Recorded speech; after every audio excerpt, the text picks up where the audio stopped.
சட்டம் மாறி வந்து மண்ணை முட்டும் காலில் சூழ்ந்து கைகள் தட்டும் வாழியவே. தென்னவராட்சி திசைகள் எட்டும் நம்மவராற்றல் விண்ணை முட்டும் எட்டு திக்கும் முரசு கொட்டும் வாழியவே. அதனால்தான் நமது வீரர்களை அந்த பகுதியில் வாழும் நெய்தல் நில மக்களைப் போலவே மாறுவேடமிட்டு உழவும்படி செய்திருக்கிறேன். அவர்களை அந்த விருமன் பார்த்தால் கூட இவன் யாரோ மீனவன் என்று நினைத்துக்கொண்டு தனது முயற்சியில் ஈடுபடுவான். அருமை கோட்டை தளபதியாரே, அருமை. எதை பற்றியும் நான் ஆலோசனை சொல்ல வேண்டிய அவசியம் இல்லாமல் எல்லாவற்றையும் திட்டமிட்டு செய்திருக்கிறீர்கள். இப்போது நாம் ஒரே ஒரு விஷயத்தை பற்றி மட்டும்தான் யோசிக்க வேண்டும். என்ன தளபதியாரே? அந்த விருமன் எந்தெந்த வேடத்தில் எங்கெங்கே மறைந்து வாழ வாய்ப்பிருக்கிறது என்பதை பற்றித்தான் யோசிக்க வேண்டும். ஆமாம், அந்த விருமன் நிச்சயம் தனது சுய உருவத்தில் நடமாட மாட்டான். ஏதேனும் ஒரு மாறுவேடமிட்டு தான் நடமாடுவான். தளபதியாரே, வேளிர் வீரர்கள் பெரும்பாலும் சிவனடியார்கள் வேடத்தில்தான் பூம்புகாருக்குள் நுழைகிறார்கள். உண்மைதான். முன்பு நம் மாமன்னரை கொல்ல முயன்றவனை பாண்டிய படைத்தலைவர் செழியன் மண்ணில் சாய்த்த போது அவருக்கும் சிறிது காயம் ஏற்பட்டது. புலவர் காரிக்கண்ணனார் இல்லத்தில் முத்துநகைதான் செழியனுக்கு மருத்துவம் பார்த்தார். அந்த நேரத்தில் வேளிர் வீரர்கள் சிவனடியார்கள் போல் வந்துதான் செழியனை கடத்திச் சென்றார்கள். ஏன் அவர்கள் வைஷ்ணவர்கள் போலவோ சமண பௌத்த சமயவாதிகள் போலவோ வேடமணிவதில்லை? அந்த வேடங்களில் எல்லாம் அவர்கள் தங்கள் முகத்தை இயல்பாக காட்டிக்கொள்ள வேண்டும். ஆனால் சிவனடியார் வேடமென்றால் நன்றாக பாதிமுகம் மறையும் அளவிற்கு தாடி வைத்துக் கொண்டு ஜடாமுடியையும் தலையில் கவிழ்த்துக் கொண்டு தாங்கள் யார் என்பது வெளியில் வெளிப்படாத வகையில் மறைத்துக் கொள்ள முடியும். அதற்காக விருமனும் அந்த வேடத்தில்தான் தெரிவான் என்று நாம் நமது கவனம் முழுவதையும் அந்த ஒன்றிலேயே செலுத்திவிடக்கூடாது. வேறு வகையிலும் யோசிக்க வேண்டும். மக்களோடு மக்களாக அவன் எங்காவது கலந்து விட்டானா என்று கண்டுபிடிக்க வேண்டும். நாம் நம் வீரர்களை மீனவர்கள் போல் நடமாட விட்டிருப்பது போல் அந்த விருமனும் மீனவர் போலவே வேடமிட்டு அவர்களில் ஒருவர் போல் காட்சி தர முடியும். விருமன் விஷயத்தில் மற்றொரு சிக்கலும் இருக்கிறது. அது என்ன தளபதியாரே? அந்த விருமனை நேருக்கு நேர் பார்த்தவர்கள் நானும் நம் ஒற்றர் படை தலைவனும் தான். மற்றபடி விஜய பூபதியாருக்கு அவனை நன்றாக தெரியும். இந்த நிலையில் இவன்தான் விருமன் என்று நம் ஒற்றர்கள் அவனை கண்டுபிடிப்பது சிரமம். ஆம். தளபதியாருக்கு வணக்கம். என்ன செய்தி? இளவரசர் தங்களை உடனடியாக வரச் சொல்லி ஆணையிட்டுள்ளார். இப்பொழுதே வருகிறேன். கோட்டை தளபதியாரே, தாங்கள் ஒற்றர் தலைவரோடு கலந்து பேசி இன்னும் என்ன செய்ய முடியுமோ அதை செய்யுங்கள். நான் வருகிறேன். அப்படியே ஆகட்டும்.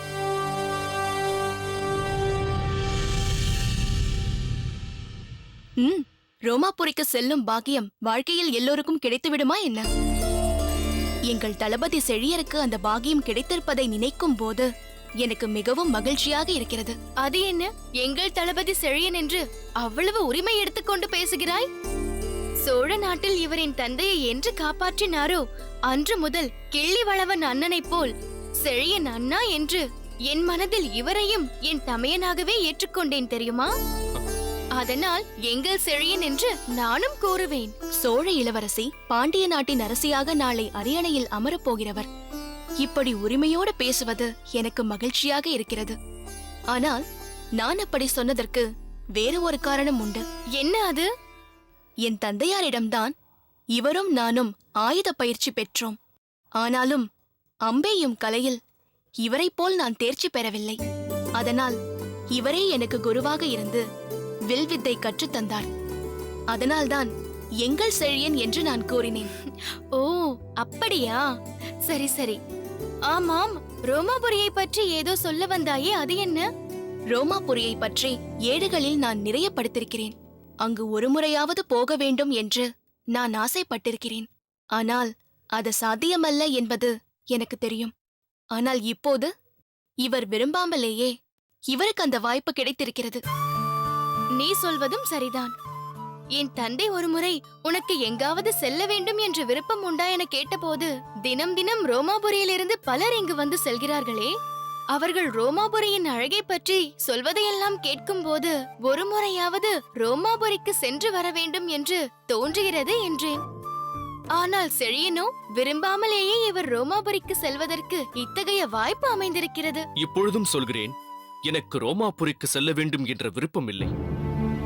பாண்டிய பேரரசர் உடல்நிலை சரியில்லாமல் இருக்கும் இந்த நிலையில் அவரை விட்டு பிரிந்து செல்ல எனக்கு மனமே இல்லை. ஆனால் விருப்பம் இல்லாத எனக்குத்தான் இந்த வாய்ப்பு தானாக ஏற்பட்டிருக்கிறது. ரோமாபுரியின் பெருமையை அறியாததால்தான் இப்படியெல்லாம் பேசுகிறீர்கள். நான் அதைப் பற்றி படித்ததையெல்லாம் நினைத்துப் பார்க்கும்போது மிகவும் பிரமிப்பாக இருக்கிறது. ரோமாபுரியை பற்றி அப்படி என்னதான் படித்தாய்? சொல்லேன் கேட்போம். உங்கள் பூம்புகாரைப் போலவே ரோமாபுரியும் டைபர் நதிக்கரையில் அமைந்திருக்கிறது. டைபர் நதி கடலில் கடக்கும் இடத்திலா ரோமாபுரி அமைந்திருக்கிறது? இல்லை இல்லை, ஆனால் இங்கிருந்து கடலில் செல்லும் போதே கடலில் டைபர் நதி கலக்கும் இடத்தை இவர் பார்க்க முடியும். சிறிது தூரம் சென்ற உடனே டைபர் நதியில் மரக்கலம் நுழையத் தொடங்கும். அதன் கரையில் ரோமாபுரி தென்படும். ரோமாபுரி என்னும் பெயர் அதற்கு ஏன் ஏற்பட்டது? ரோமவஸ் என்பவரால் உருவாக்கப்பட்ட நகரமாம் ரோமாபுரி. அதனால் ரோம் எனப்படுகிறது. ரோமாபுரியில் அமைக்கப்பட்டிருக்கும் செனட் சபை மிகவும் பெருமை வாய்ந்தது. பல வரலாற்று நிகழ்ச்சிகள் அங்குதான் நடைபெற்றனவாம். மேலும் அங்கு ஸ்டாடிலஸ்டராஸ் எனும் பெயர் கொண்ட அரைவட்ட கலையரங்கம் இருக்கிறதாம். ஆயிரக்கணக்கானவர்கள் அமர்ந்து பார்க்கக்கூடிய அந்த அரங்கத்தில்தான் விலங்குகளோடு அந்நாட்டு வீரர்கள் சண்டையிடுவார்களாம். இது என்ன விபரீதம்? ஆனால் அப்படி சண்டை போடும் வீரர்கள் பெரும்பாலும் ஆயுள் தண்டனை பெற்ற கைதிகள்தானாம். கிளாடியேட்டர்கள் எனும் மல்லர்களும் அதில் பங்கு பெறுவார்களாம். ரோம் நகரின் பொது மன்றத்திற்கு ஃபோரம் என்று பெயராம். அங்கு ஜூலியஸ் சீசருக்கு ஒரு ஆலயமே கட்டியிருக்கிறாராம் அகஸ்டஸ் சீசர். அப்பப்பா, கலைவாணி, நீ எவ்வளவு விஷயங்களை தெரிந்து வைத்திருக்கிறாய். அவ்வப்போது ரோமாபுரி தூதுவர் சிப்பியோ சில விஷயங்களை சொல்வதுண்டு என்றாலும் இவ்வளவு தெளிவாக சொன்னதில்லை. இந்த பயணத்தில் நீங்கள் இதையெல்லாம் பார்க்க போகிறீர்கள். ஆனால் அது முக்கியமல்ல. ரோமாபுரியிலிருந்து எங்களுக்கு என்ன வாங்கி வரப் போகிறீர்கள், அதுதான் முக்கியம். என்ன வாங்கி வர வேண்டும்? இங்கு இல்லாத எவ்வளவோ அங்கு இருக்கிறதே, அதை வாங்கி வாருங்கள். முத்துக்கள் வாங்கி வரவா? இந்த கேலி தானே கூடாது. கொற்கை முத்துக்களை ரோமானியர்கள் போட்டி போட்டு வாங்கும் போது இங்கிருந்து போனதை அங்கிருந்து வாங்கி வருகிறாராம். சரி, மாணிக்கம் வாங்கி வரட்டுமா? எங்கள் பூம்புகாரில் வாழும் வணிகர் குல பெண்கள் கூட மாணிக்கம் வைத்து இழைக்கப்பட்ட சிலம்புகளை அணிவார்கள் என்பது உங்களுக்கு தெரியாதா? வேறு என்னதான் வாங்கி வருவது? நீ எதை வாங்கி வந்தாலும் இவர்களை திருப்திப்படுத்தவே முடியாது.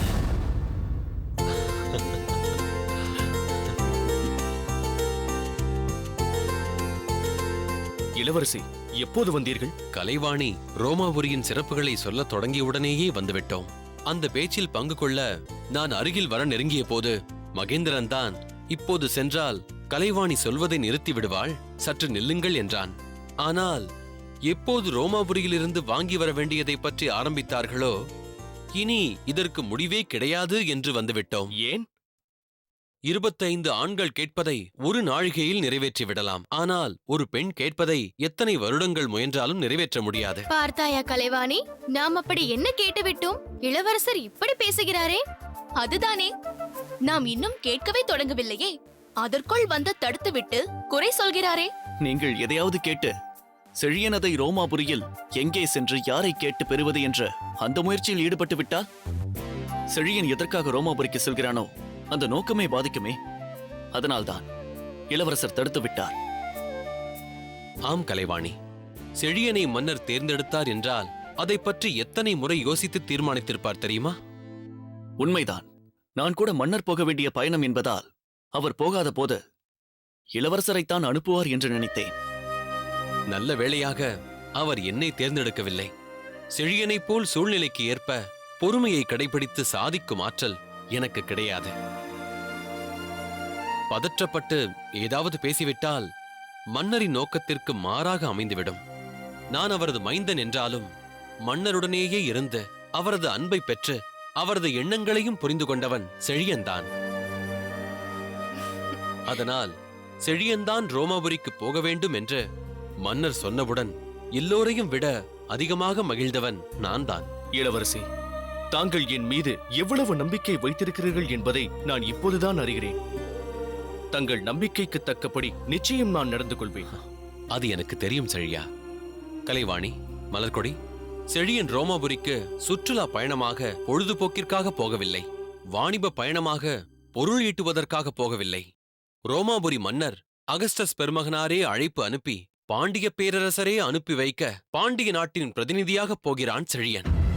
அதனால் செழியன் அங்கு சாதிக்க வேண்டியவை நிறைய இருக்கிறது. பாண்டிய நாட்டின் பெருமை, தமிழரின் கலை, இலக்கியம், கலாச்சாரம், இவற்றின் மகிமை, தமிழகத்தின் வீரம் ரோமாபுரியின் வீரத்திற்கு எந்த வகையிலும் குறைந்ததல்ல எனும் வரலாற்று உண்மை அனைத்தையும் அங்கே நிலைநாட்டி அதனால் ஏற்பட்ட புகழைத்தான் நீ இங்கு கொண்டு வர வேண்டும் செழியா. பாண்டிய நாட்டின் மீன் கொடியை மட்டுமல்ல, சேர நாட்டின் வில்கொடி, சோழ நாட்டின் புலிக்கொடி ஆகிய அனைத்தையும் அங்கு வானலாவ பறக்கும்படி நீ செய்துவிட்டு வர வேண்டும் செழியா. அவ்வாறே நிலைநாட்டுவேன் இளவரசே. பாண்டிய நாட்டின் பெருமையை பரிசாக கொண்டு வருவேன், இது உறுதி.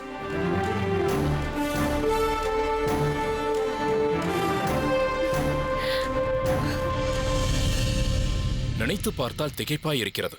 நமது தமிழகத்தைச் சுற்றி எண்ணற்ற தீவுகள் இருக்கின்றன. அவற்றுள் சில தீவுகளில்தான் மக்கள் வாழவே முடிகிறது. அப்படி வாழ்பவர்கள் அமைதியாக அங்கு வாழ முடியவில்லை என்றால் இந்த விபரீதத்திற்கு எப்படிதான் முடிவு காண்பது? சற்று சங்கடமான நிலைதான் இளவரசே.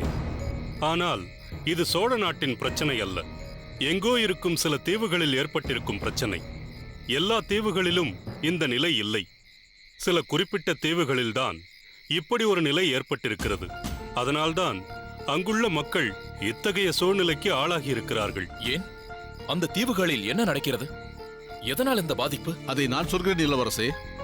ரோமாபுரியிலிருந்தும் சீனத்திலிருந்தும் மேலும் பல நாடுகளிலிருந்தும் கடற்பயணம் செய்து தமிழகத்திற்கு வரக்கூடியவர்களுக்கு இருக்கும் மிகப்பெரிய பிரச்சனை இது. புயலின் வேகத்தால் கடல் சீற்றம் ஏற்பட்டு வருகின்ற கப்பல் நிலைகுலைய நேர்கிறது.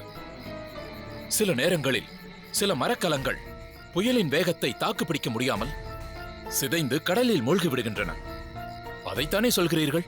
அது இயற்கை ஏற்படுத்தும் இயல்பான சீற்றம். ஆனால் அதைவிட மோசமானதாக, நாசத்தை ஏற்படுத்துவதாக இருக்கிறது கடற்கொள்ளையர்களின் கொடுமை. ஒரு கப்பலை தாக்கி பிடித்துவிட்டால் அதில் உள்ள ஆடவர்களை கொன்றுவிட்டு பெண்டிரை கவர்ந்து சென்று விடுகிறார்கள். அந்த கப்பலில் உள்ள செல்வங்களையும் கொள்ளையடித்து செல்கிறார்கள். அப்படி கொள்ளையடித்து கொண்டு வரப்பட்ட பொருட்களையெல்லாம் வைத்துக் கொள்ள அவர்களுக்கு ஒரு இடம் வேண்டுமே. அதற்காகத்தான் அங்கங்கு உள்ள சில தீவுகளை தங்கள் வசப்படுத்திக் கொள்கிறார்கள். அப்படி தன் வசப்படுத்தியுள்ள இரு கடற்கொள்ளையர்களுக்குள் யார் இந்த தீவை ஆக்கிரமித்துக் கொள்வது என்ற போட்டி வந்துவிட்டால் இடையில் அகப்பட்டுக் கொள்பவர்கள் அந்த தீவில் வாழும் அப்பாவி மக்கள்தான்.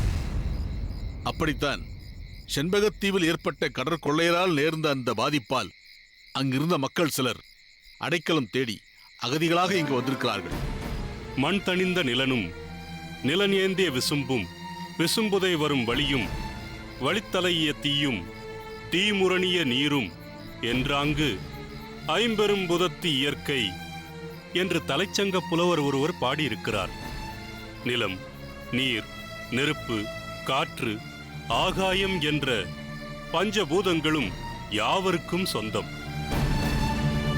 நிலம், நீர், நெருப்பு, காற்று, ஆகாயம் என்ற பஞ்சபூதங்களும் யாவருக்கும் சொந்தம். ஆனால் சிலர் அவற்றை தங்களுக்கு சொந்தமாக்கிக் கொள்ள முயலுவதால் பலர் உயிரிழக்கிறார்கள். சிலர் உயிர் பிழைத்தால் போதும் என்று கட்டுமரங்களில் ஏறி கடல் கடந்து இப்படி அடைக்கலம் தேடி வருகிறார்கள். எத்தனை பேர் வந்தால் என்ன, எங்கிருந்து வந்தால் என்ன, எல்லோருக்கும் சோழ நாடு இடம் கொடுத்து வாழ வைக்கும். என் தந்தையாரின் கருத்தும் அதுதான். உருத்திரங்கண்ணனாரே, இங்கு அகதிகளாக வந்தவர்களுக்கு அவர்கள் தங்குவதற்குரிய இடங்களை ஏற்பாடு செய்து தந்து உணவளிக்கும்படி செய்துவிட்டீர்கள் அல்லவா? ஆம் இளவரசே, அவர்கள் யாவரும் இப்போதைக்கு போதுமான ஒரு இடத்தில் தங்க வைக்கப்பட்டிருக்கிறார்கள். அவர்களுக்கு உணவளிக்கவும் ஏற்பாடு செய்யப்பட்டிருக்கிறது. இளவரசே, சொல்லுங்கள் புலவரே.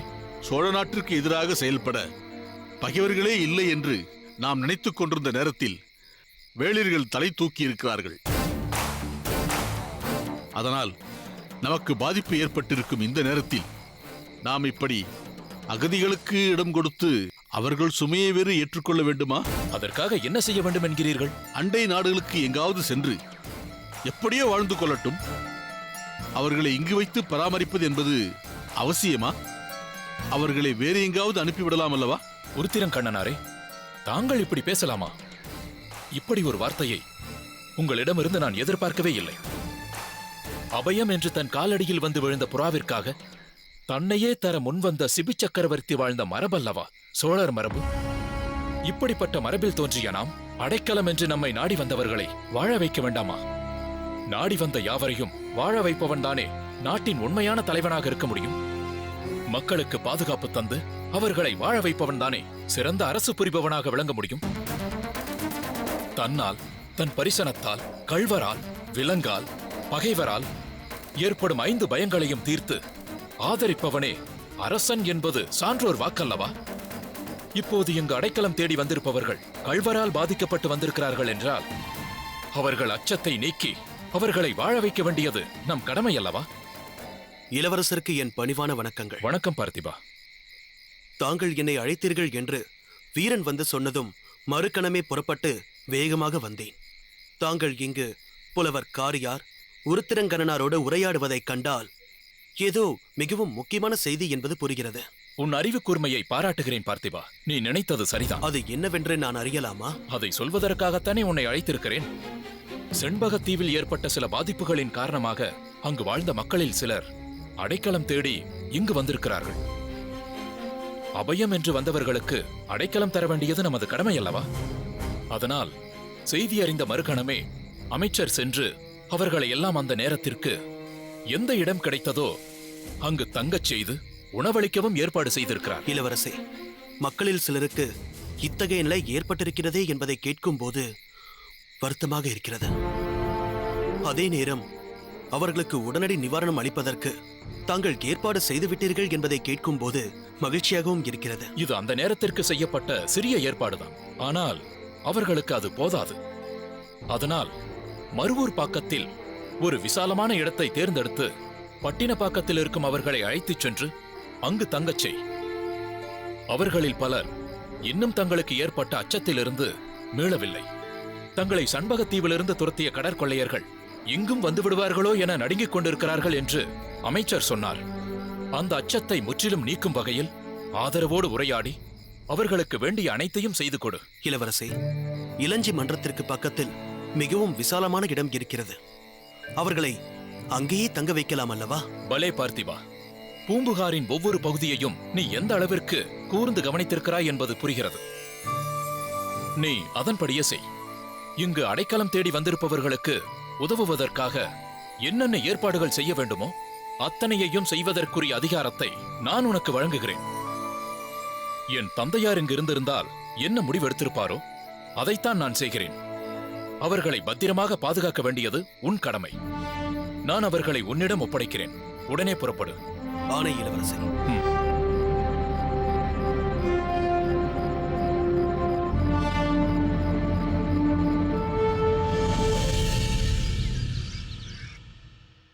பாண்டிய மன்னரே, நான் உங்களிடத்தில் இப்படி கூறுகிறேனே என்று என்னை தவறாக எண்ண வேண்டாம். எப்பொழுதும் பரபரப்பாய் பம்பரமாய் சுற்றி சுழன்று பணி செய்து கொண்டிருந்த தாங்கள் நாள் முழுவதும் இப்படி ஓரிடத்திலேயே முடங்கி இருப்பதை பார்க்கும்போது எனக்கு மிகவும் சங்கடமாக இருக்கிறது. எதற்காக நீங்கள் இப்படி நாள் முழுவதும் அறையிலேயே அடைந்திருக்க வேண்டும்? சற்று காலார அரண்மனையை சுற்றி வரலாமே. சேர மன்னர் கூறுவதை கேட்டாயா தேவி? நான் உன்னிடத்தில் என்ன சொன்னேன்? சற்று நேரம் வெளியில் நடந்துவிட்டு வரலாம் என்றேன் அல்லவா? அதையே தான் இப்போது இவரும் கூறுகிறார். இல்லை பிரபு, உங்களை இப்படி ஒரு கோலத்தில் வெளியாட்கள் யாரும் பார்ப்பதை நான் விரும்பவில்லை. உங்களை பற்றி மற்றவர்களிடத்தில் இருக்கும் அந்த பழைய தோற்றம் சிறிதளவு கூட மாறிப்போவதை நான் விரும்பவில்லை. உங்கள் சிங்க நடை சிதைந்திருப்பதை பிறர் யாரும் தெரிந்து கொள்ளக்கூடாது என்பதில் நான் மிகவும் உறுதியாக இருக்கிறேன். நீங்கள் பூரண குணம் பெற்று முன்பு போல் எழுந்து நடமாடுவீர்கள் என்ற நம்பிக்கை எனக்கு இருக்கிறது. அந்த நாள் வரும் வரை வெளியில் எங்கும் செல்ல வேண்டாம். மகாராணியாரே, நீங்கள் நினைப்பது போல் மன்னருக்கு ஏற்பட்டிருப்பது பெரிய குறை அல்ல. இது ஒரு சிறிய குறைதான். இதை நீங்கள் பெரிதுபடுத்த தேவையில்லை. மன்னர் இயல்பாகத்தான் இருக்கிறார். இதுபோன்ற சூழ்நிலையில்தான் அவர் வெளியில் வர வேண்டும். பலருடன் முன்போல் பழக வேண்டும். மனதளவில் அவர் இதை மறந்தால்தான் உடலும் நோயின் பிடியிலிருந்து விடுபட்டு பழைய நிலைக்கு திரும்பும். அவர் வெளியே எழுந்து சென்று நடக்க விரும்பினால் அதை அனுமதியுங்கள். இதை என் கோரிக்கையாக எடுத்துக்கொள்ளுங்கள். சரி, நான் பிறகு வந்து உங்களை சந்திக்கிறேன். வாருங்கள். வருகிறேன். வாருங்கள்.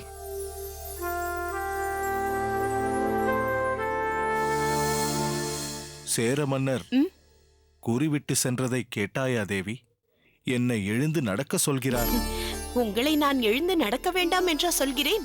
எவ்வளவு நேரம் வேண்டுமானாலும் நீங்கள் அறைக்குள்ளேயே நடமாடுங்கள். இப்படி ஒரு நிலைமையில் வெளியில் சென்று நடக்க வேண்டாம் என்றுதான் சொல்கிறேன். சரி, நீங்கள் ஓய்வெடுத்துக் கொள்ளுங்கள். உணவு தயாரானதும் நான் வருகிறேன்.